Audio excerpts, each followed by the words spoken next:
പിന്നെ ഫസ്റ്റ് അവര് ചെന്ന് ചോദിച്ചാ ഉടനെ തന്നെ ആളുകൾ വോട്ട് ചെയ്യാൻ പോവല്ലേ.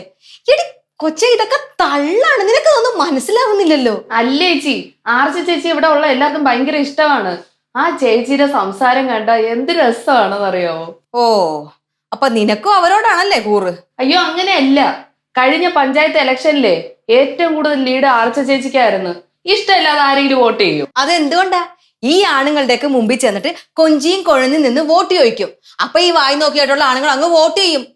എടി, ഇവരുടെ സ്വഭാവം നന്നായിട്ട് അറിയാവുന്നത് കൊണ്ടാണ് സത്യപാലൻ സാറ് പറഞ്ഞത് ഇവരോട് പ്രചരണത്തിന് പോവണ്ടെന്ന്. സത്യപാലൻ സാറിനെ ഇവരുടെ സ്വഭാവം നല്ല പോലെ അറിയാം. എന്തൊക്കെയായിരുന്നാലും രണ്ടുപേരും നല്ല വഴക്കായിരുന്നു. ഇനി എന്താവോ എന്തോ. എന്താവാൻ? അവരുടെ 8 കളിയൊന്നും സത്യപാലൻ സാറിന്റെ അടുത്ത് നടക്കൂല. കാരണവേ, സാർ ഒരു നല്ല പോലീസുകാരനാ. ഷോ, എന്റെ ആഗ്രഹം എന്തായിരുന്നറിയോ? അവര് പ്രചരണത്തിന് പോണം. അപ്പൊ സത്യപാലൻ സാറ് പറഞ്ഞ പോലെ സംഭവിക്കും. ഇവര് പ്രചരണത്തിന് പോണ സ്ഥാനാർത്ഥി എന്തായാലും തോക്കും. അപ്പൊ ജയിച്ച സ്ഥാനാർത്ഥി ഇവരുടെ ഗേറ്റിന്റെ അവിടെ വന്നിട്ട് പടക്കം പൊട്ടുകയും കൂവും ഒക്കെ ചെയ്യും. അത് കാണാൻ പറ്റിയില്ലല്ലോ ദൈവമേ. ഒന്ന് കണ്ടാ മതിയായിരുന്നു. അതാണ് എന്റെ ആഗ്രഹം.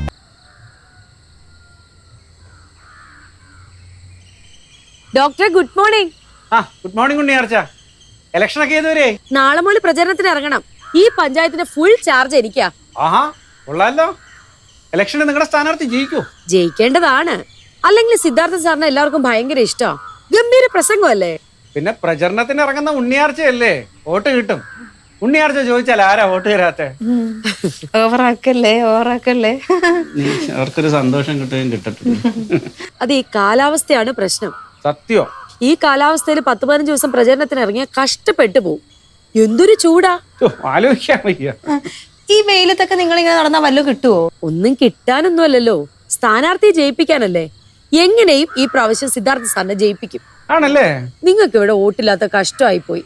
അല്ലെങ്കിൽ ഞങ്ങൾക്ക് കിട്ടേണ്ട 2 ഉറച്ച വോട്ടുകളല്ലേ. എന്റെ വോട്ട് ഇപ്പൊ കിട്ടിയത് തന്നെ. അടുത്ത ഇലക്ഷൻ വരുമ്പോഴേക്കും വോട്ട് ഇങ്ങോട്ട് മാറ്റണേ ഡോക്ടറെ, അതല്ലേ നല്ലത്. അടുത്ത ഇലക്ഷൻ ഇവിടെ ഉണ്ടാവുമോന്ന് അറിയില്ല. എന്തായാലും ഉണ്ണിയാർച്ച പറഞ്ഞല്ലേ, നമുക്ക് നോക്കാം. ശരി, അപ്പോ ഞാൻ അങ്ങോട്ട് ചെല്ലട്ടെ. എന്നാ പിന്നെ ശരി. എന്റെ കർത്താവേ, ഇനി ഇവരുടെ എന്തൊക്കെ തള്ളു കാണേണ്ടി വരും. അവരെന്തെങ്കിലും പറയണെന്ന് നിനക്കെന്തായി? ഓ, ഇച്ചാരിന്നൊക്കെ കേൾക്കുമ്പോ ഭയങ്കര രസമായിരിക്കും. പക്ഷെ എനിക്ക് അത്ര വലിയ രസമായിട്ട് തോന്നണില്ല. എന്റെ അന്തോണീസ് പുണ്യാള, ഇവരുടെ സ്ഥാനാർത്ഥി ഒന്ന് തോപ്പിച്ചു തന്നാ 2 കൂട് മെഴുതിരി ഉറപ്പായിട്ട് ഞാൻ കത്തിച്ചേക്കാവേ. ആലിസേ, അന്തോണീസ് പുണ്യാളന് വോട്ടില്ല. തോക്കും, എന്തായാലും തോക്കും.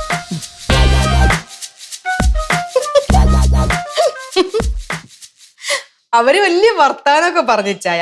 പക്ഷെ ഇലക്ഷൻ പ്രചരണത്തിന് പോണ കാര്യം കണ്ടറിയണം. എന്നാടി? സത്യപാലൻ സാറ് ഇഷ്ടമല്ല അവര് പോകുന്നത്. സത്യപാലൻ സാറ് പറഞ്ഞു അവരോട് പോവണ്ടാന്ന്. അതിന്റെ പേരില് ഭയങ്കര വഴക്കായിരുന്നു. ചാരുവാ പറഞ്ഞത്.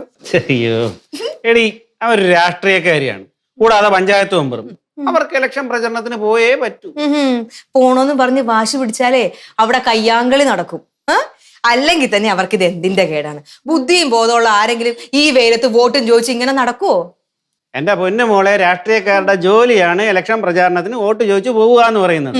അതിന് മഴയും വെയിലും ഒക്കെ നോക്കിക്കൊണ്ടിരുന്നാണ്ടല്ലോ സ്വന്തം സ്ഥാനാർത്ഥികൾ തോറ്റും. എടി, രാഷ്ട്രീയം എന്തെന്ന് ഇലക്ഷൻ എന്തെന്ന് അറിയാത്ത നിന്നോട് പറഞ്ഞിട്ട് യാതൊരു കാര്യമില്ല. അവരെ പറ്റിയിട്ട് 2 വർത്താനം പറഞ്ഞപ്പോ ഇച്ചാനങ്ങും നൊന്ത്. അവരെ പറ്റി പറഞ്ഞപ്പോഴാണോ? പിന്നെ ഈ വീട്ടിലിരുന്നോണ്ട് ഇച്ചായന്റെ കാര്യം നോക്കുന്ന എനിക്ക് പുല്ല് വില. നാട്ടിലിറങ്ങി വലിയ ആളാവാൻ നടക്കുന്നവൾക്ക് വലിയ സംഭവം.